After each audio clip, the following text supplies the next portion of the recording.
On the morning of April 12, 1961, a young pilot sat inside a metal sphere barely large enough to bend his knees, listening to the hiss of oxygen and the tremor of a rocket that could either make him immortal or erase him without a trace. The world would soon hear his name, Yuri Alexeyevich Gagarin, but almost everything that truly mattered about his flight, his program, and even his death would be wrapped in secrecy, edited for propaganda, and filed away behind stamped red folders. It's tempting to treat Gagarin as a clean legend, a smiling face on posters, the first human in space, a triumph of Soviet science over American ambition. But the real story is messier, more dangerous, and in many ways more human. What was hidden about Gagarin wasn't one single scandal, it was an entire architecture of silence built around him. Silence about how fragile the Soviet space effort actually was. Silence about the men who died in training. Silence about the technical compromises that nearly turned Vostok 1 into a coffin. And silence about how the state tried to protect its greatest symbol by taking control of his life right up to the moment it lost control of his death. To understand what was hidden, you have to start far from the launch pad, in the hard soil and harsh winters of a country that had just survived catastrophe. Gagarin was born on March 9, 1934, in the village of Klushino in Smolensk Oblast. When Nazi Germany invaded the Soviet Union in June 1941, the war rolled across his childhood. Klushino was occupied, and the Gagarin family endured the kind of wartime deprivation that shaped a generation: fear, and the daily calculation of survival. His parents, Alexei and Anna, were peasants. Yuri grew up in a society that preached upward mobility through labor and education, but which demanded loyalty in return. That social contract work, sacrifice, pride, and silence would follow him into the cockpit of history. After the war, Gagarin trained as a foundry worker and then pursued aviation, joining the Soviet Air Forces. By the late 1950s, the USSR was transforming military rocketry into a new kind of weapon, the ability to throw not just explosives but objects and eventually people across continents and into orbit. The Soviet leadership loved the political possibilities of spaceflight, but it feared the political costs of failure even more. The space race was not only about science, it was about legitimacy, credibility, and ideological prestige. Every success would be a trumpet blast. Every accident would be a crack in the facade. At the center of the Soviet program stood a man the public didn't know existed. Sergei Pavlovich Korolev, the chief designer, was the program's mastermind, and his identity was a state secret during his lifetime. In newspapers, he was a ghost, an unnamed genius. But Korolev's own life was a warning label on Soviet power. He had been arrested in 1938 during Stalin's purges, tortured, and sent to the Gulag system, including the brutal Kolyma region, before being pulled into a secret wartime research prison, one of the Sharishkas, to work for the state that had nearly killed him. The hidden truth at the heart of Soviet space glory was that its architect had survived the machinery of repression. When the USSR later told the world it had conquered space through socialist virtue, it did not mention that its chief designer had once been a starving prisoner with broken teeth and damaged health. By 1960, Korolev's team had pushed the R-7 rocket, originally an intercontinental ballistic missile, into a launch vehicle that could place payloads into orbit. Sputnik 1 had gone up on October 4, 1957, and Sputnik 2 carried the dulled Laika on November 3, 1957, a flight that was celebrated as a triumph, even though Laika was never meant to return alive. The West heard beeps and saw headlines. Inside the program, engineers saw something else: a chain of risky improvisations, failures, and narrow survivals, all under crushing deadlines. Rockets explode. Guidance systems failed. Capsules burned. Animals died. It was no diked. It was a series of leaps across gaps, with men like Korolev pressuring teams to accept danger because delay itself had become a strategic threat. The decision to send a human into space was made within that pressure cooker. In the United States, Project Mercury was moving forward with highly publicized astronauts and press conferences. The Soviet Union, by contrast, treated its cosmonauts as classified assets. Even their training was wrapped in secrecy. A group of young pilots was selected in 1960, including Gagarin, German Titov, Andrei Nikolaev, Pavel Popovich, Grigory Nelyubov, Valery Bykovsky, and others. They were all small in stature because the Vostok capsule was tiny, and they had to be physically resilient, mentally steady, and politically reliable. The selection process wasn't just medical, it was ideological.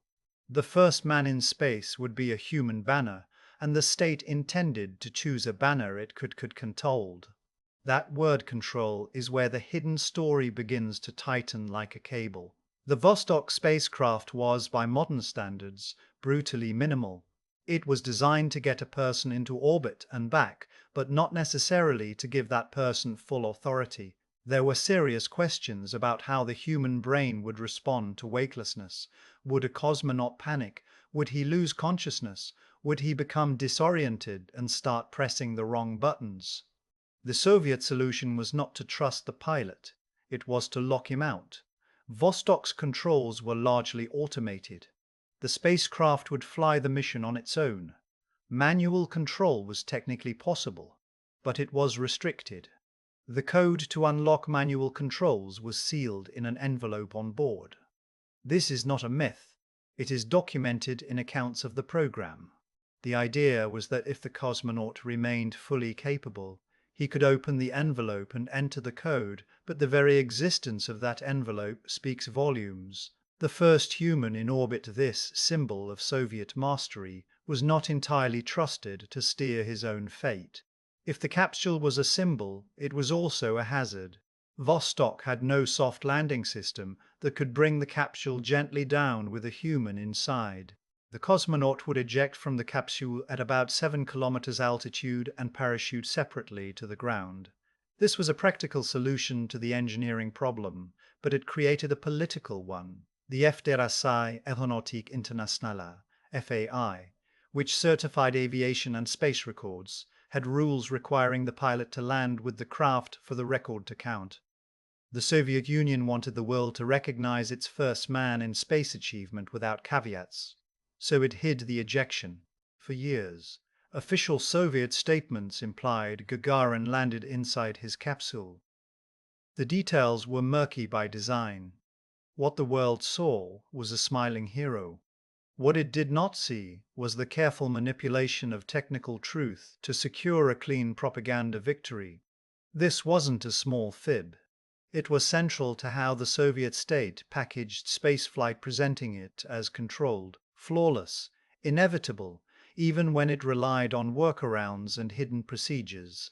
And then there were the deaths that could not be allowed to stain the story. Less than a month before Gagarin's flight, on March 23, 1961, cosmonaut trainee Valentin Bondarenko died in a horrific accident during an isolation experiment. Bondarenko was in a low-pressure chamber with a high-oxygen atmosphere, a setup used to study endurance and physiology. A small mistake involving alcohol-soaked cotton and a hot plate caused a flash fire, and in an oxygen-rich environment, fire is not a flame. It is an explosion that clings to skin and fabric. Bondarenko suffered severe burns and died in the hospital. The Soviet public was not told. The world was not told. The death was erased from official history for years, only becoming widely known in the era of glasnost decades later. The timing is chilling. While posters were being prepared to celebrate the first man in space, a young man in the same program died in agony, and the event was buried so deep that even many Soviet citizens never learned his name. So when the Soviet leadership promised triumph, the promise was made over a hidden grave. By early April 1961, the program was moving toward a decisive moment. The USSR had flown test missions, some successful, some not. Dogs like Belka and Strelka had orbited and returned alive in August 1960, which became a key argument that a human might survive. But survival in space was only half the problem. The other half was surviving the rocket, the re-entry, the parachute, the landing, and the unpredictable chaos of a flight that had no true abort system comparable to later designs. The R-7 was powerful, but power did not equal reliability. The cosmonaut chosen to fly first would carry not only his own life, but the credibility of the Soviet state. Gagarin had qualities that made him ideal for the role: discipline, calmness, and a public persona that could be framed as the triumph of the Soviet everyman. He was the son of peasants, a worker, a pilot, and embodiment of the official myth that socialism elevated ordinary people to extraordinary heights. His backup, German Titov, was also highly capable and would later Fossuk too. But Gagarin's combination of performance and image, the face, the voice, the ability to keep composure under stress, made him the chosen one. The night before launch at Baikonur Cosmodrome in the Kazakh SSR, the steppe air could be bitter and dry, carrying the smell of fuel and dust. Baikonur itself was a secret city, disguised in maps and documents, a place where the cold logic of military infrastructure met the dream of space exploration. The rocket stood tall against the dark, lit by floodlights, surrounded by gantries and cables like a steel cathedral. This was not Cape Canaveral with cameras and spectators. This was a closed world. If something went wrong, the state would decide what the world learned. If it learned ETI 3/12, 1961 at 0987 Moscow time, Vostok 1 launched.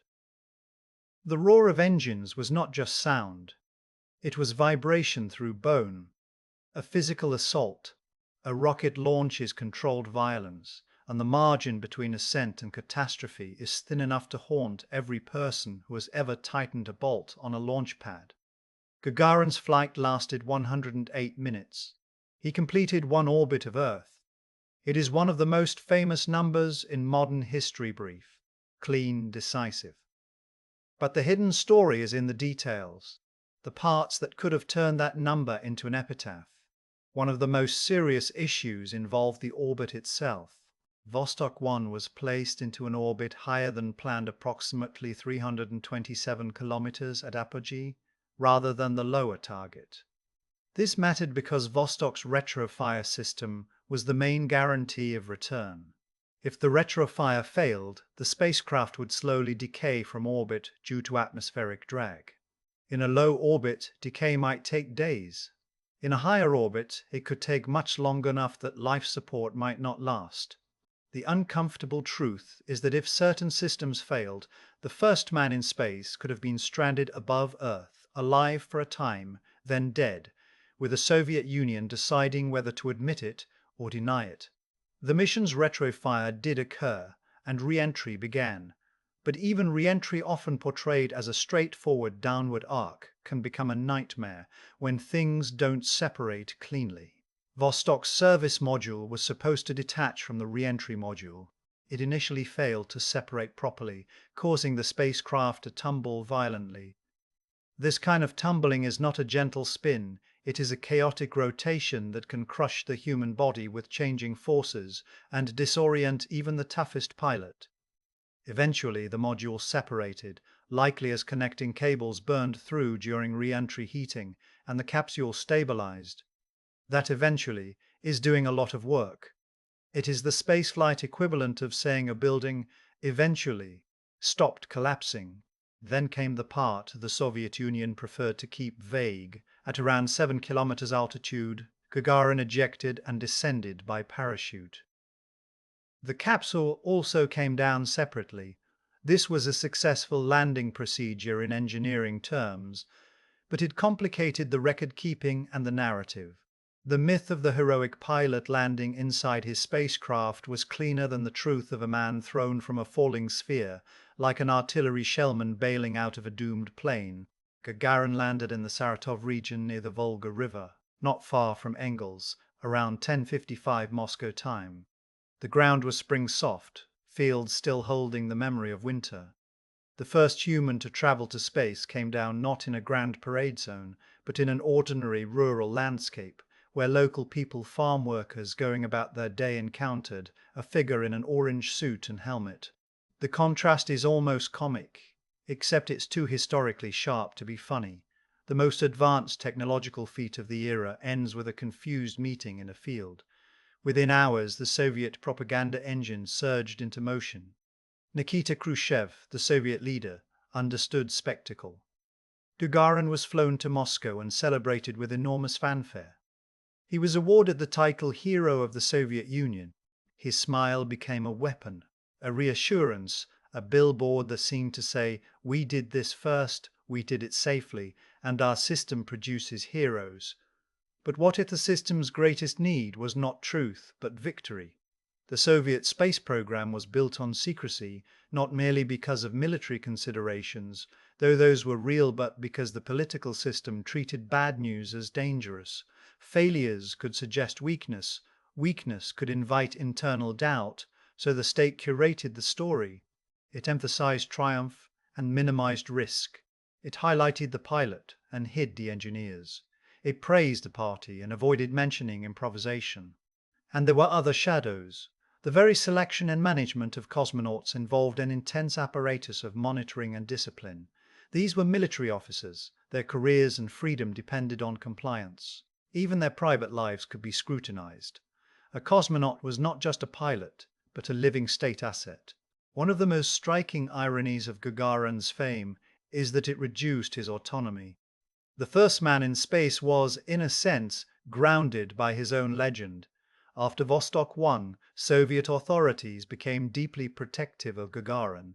He was too valuable to lose. The Cold War was still dangerous, and spaceflight was not yet routine. Losing Gagarin in another mission, especially in a disaster, would have been a propaganda catastrophe. So despite his desire to continue flying, he was increasingly assigned ceremonial duties, tours, speeches, diplomatic appearances. He traveled widely, meeting foreign leaders and becoming an international celebrity. The USSR had created a global icon, and it needed that icon alive. This is another hidden element, the human cost of being made into a symbol. Gagarin's life after space was not simply a victory lap. It was a balancing act between personal identity and state expectations. Imagine being 27 years old, pulled from ordinary military life, and turned into the face of an empire's technological legitimacy.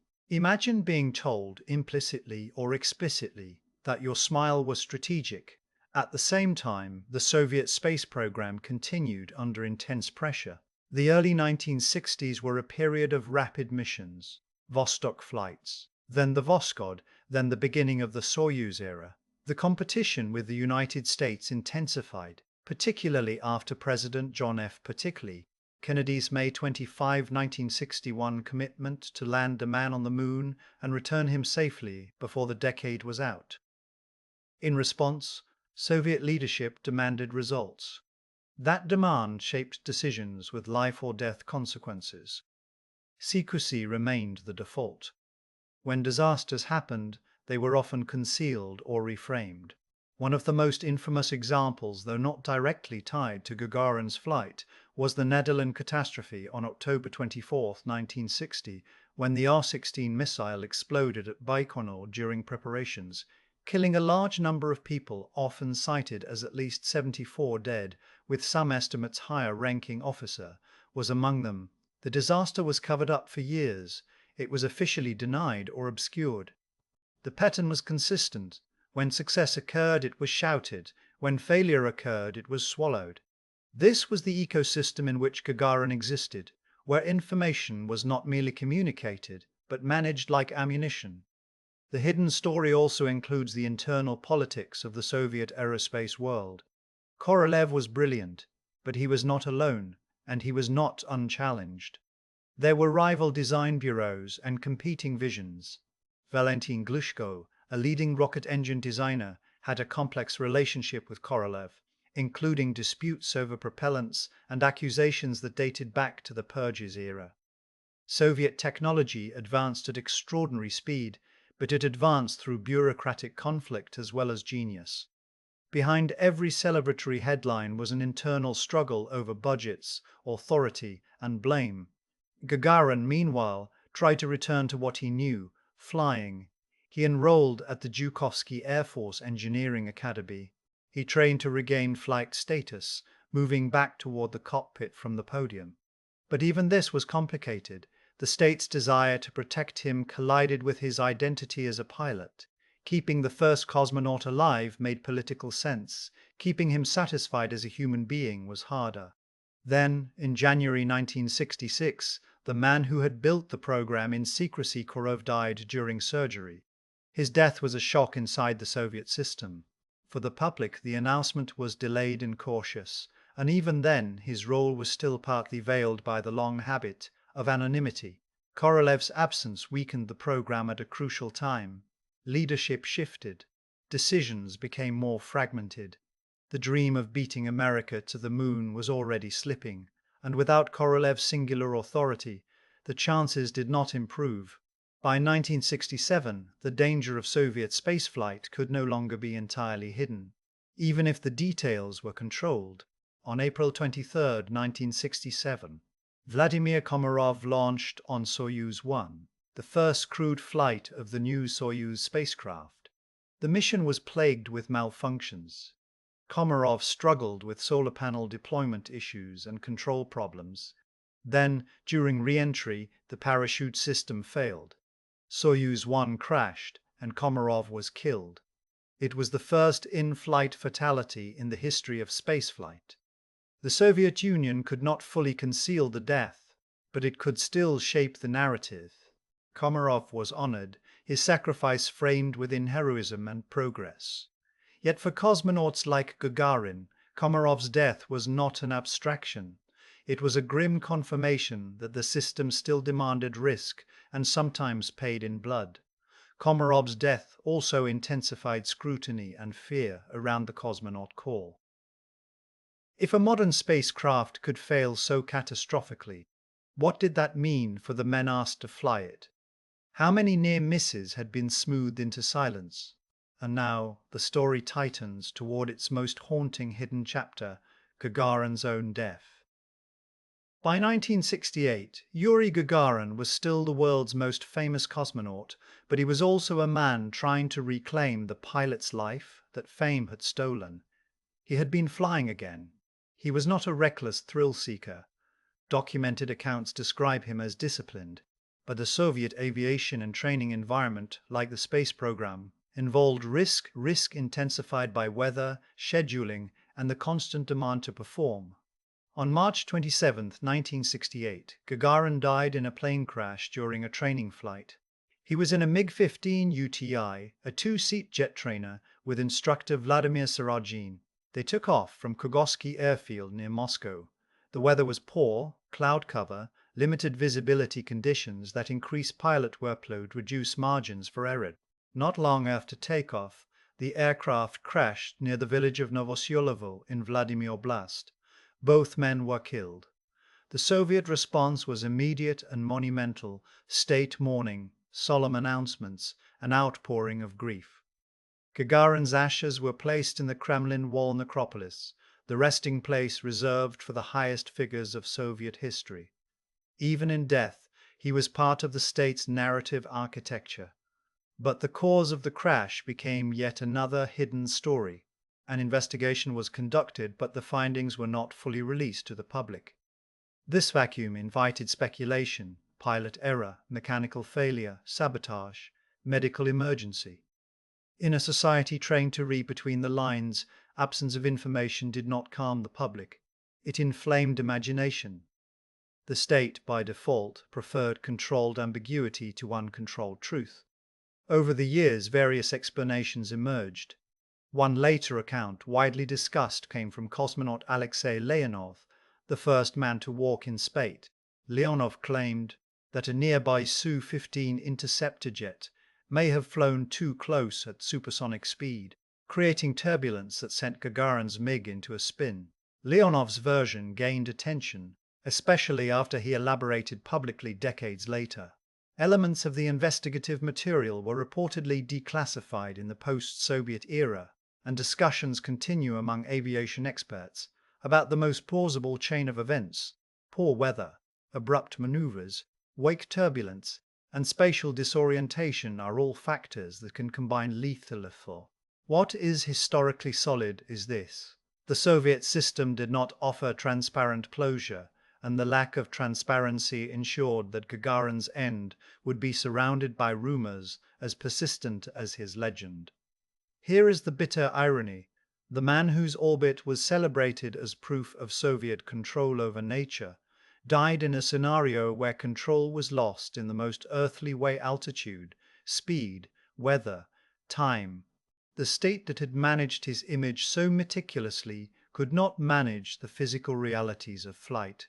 So what exactly was hidden about Gagarin? First, the vulnerability of the first mission itself, the over-reliance on automation, the sealed manual control code, the higher-than-planned orbit that could have trapped him, the violent re-entry tumble caused by separation issues, and the ejection and parachute landing method concealed to protect a clean international record. These are not footnotes. They are the difference between a myth of effortless mastery and the reality of a mission balanced on engineering compromise.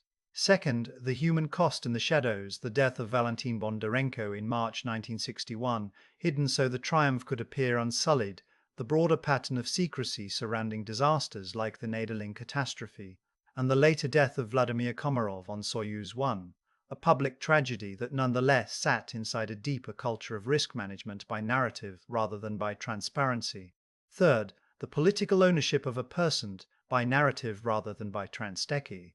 He became a strategic asset, deployed in global tours, protected from further spaceflight, and placed under the invisible weight of being an icon. The world saw a smiling young man. The hidden reality was the immense pressure of living as a symbol that could not be allowed to fracture. And finally, the secrecy that followed him even to the grave. His death in 1968 was real, documented, and devastating, but the lack of full and immediate transparency turned it into a mystery that never stopped echoing. In a different political system, the investigation might have been public, debated openly, corrected by scrutiny. In the Soviet system, the instinct was to control the story, and the cost of that instinct was decades of doubt. Yet it would be a mistake to reduce Gagarin to a victim of propaganda, as if he were only a face pasted onto a rocket. He was a skilled pilot who survived an era that demanded courage as casually as it demanded obedience.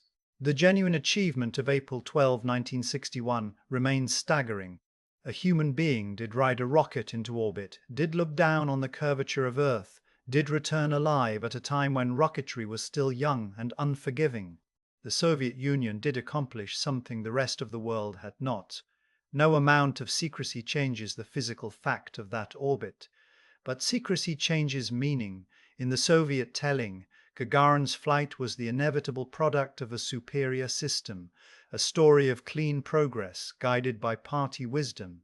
In the fuller historical view, it was the product of relentless urgency, brilliant engineering, internal rivalries, hidden casualties, and a political machine that treated information as a weapon.